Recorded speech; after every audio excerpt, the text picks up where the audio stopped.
ऋण काढायचं आणि शेवट पुन्हा हाय नाही तेवढं घरी घालून टाळ्या वाजत बसायचं. त्यापेक्षा आपलं ही समाज एकजुटीने करतो हे मी त्यांचे फार लय आभार मानतो. चांगली व्यवस्था वगैरे हे एकदम एक नंबर. हिचं काय विषयच नाही ना दुसरा, रोसायचं नाही, फोगायचं नाही.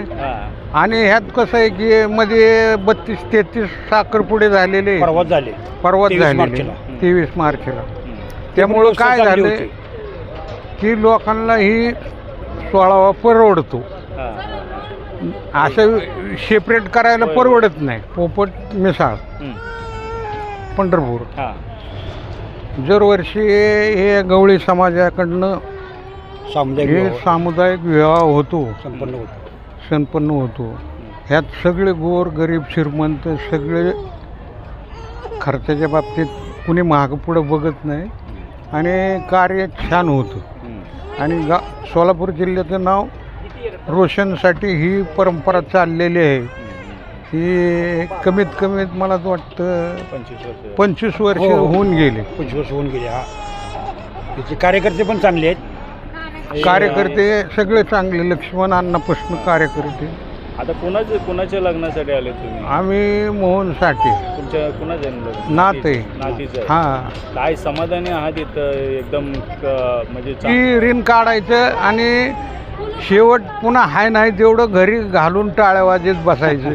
त्यापेक्षा आपलं ही समाज एकजुटीने करतो हे मी त्यांचे फार लय आभार मानतो. चांगली व्यवस्था वगैरे हे एकदम एक नंबर. हिचं काय विषयच नाही ना दुसरा, रोसायचं नाही, फोगायचं नाही. आणि ह्यात कसं आहे की मध्ये 32-33 साखरपुडे झालेले, पर्वत झाले 23 मार्चला. त्यामुळं काय झालं की लोकांना ही 16वा परवडतो. तुमचं नाव सांगा. मी शिवाजी बेंडे, पंढरपूर. आम्ही सामुदायिक कार्यकर्ता सोलापूरला आलेलो आहे आणि उद्या आमचं सामुदायिक कार्य आहे संध्याकाळी 6 वाजता. कुणाचं लग्न पंगडवाल्या आणि अंजीखाने. आमची म्हणजे आमच्या आमच्या नाती ना यांच्या नातीचे आमचे. हां. काय कसं एकंदरीत वाटतंय? काय नाही छान आहे, छान आहे. सोय वगैरे चांगले एक नंबर केलेली आहे आणि दरवर्षी अशी सोय असते. त्यामुळे त्याचं काही नाही आम्हाला समाधानी आहे. हातामध्ये पाकसिद्धी आहे.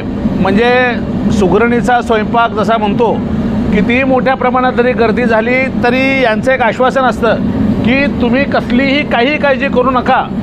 10-12 हजार 15 हजार जरी लोक आले तरी आम्ही इथे झपाट्याने तयार आहोत. ही यांची फौज तयार आहे. आणि यांच्या मानधनाच्या बाबतीत जर बोलायचं झालं तर अगदी उदार मनाने हे काम करतायत. हाताखाली काम करणाऱ्या ज्या महिला भगिनी आहेत, जे मजूर बांधव आहेत, फक्त त्यांच्या वेतनापुरतंच आम्हाला हे द्या आणि आमचं जे काय असेल ते किंवा आम्ही एक सामाजिक काम म्हणून करतो आहे. आजच्या व्यवहारिक जगामध्ये हा भाव दुर्मिळ झालेला आहे.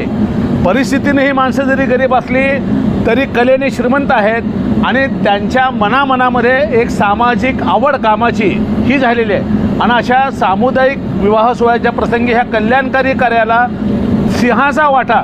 वऱ्हाड येतं ते पोटासाठी असं म्हटलं जातं. कार्यक्रम यशस्वी झाला हे पाहुणे मंडळी किंवा आलेले अभ्यागत कधी म्हणतील की त्यांच्या भोजनाची व्यवस्था व्यवस्थित झाली, त्याला तिखट मीठ प्रॉपर असेल, पुरवठा प्रॉपर झाला आणि सगळी कमान हे आपल्या सर्व आचारी बांधवांच्या खांद्यावर आहे. यांचा मोठा आम्हाला अभिमान आहे आणि या कर्मचाऱ्यांच्या विषयी एक बंधूंच्या विषयी कमालीचा आदर आहे.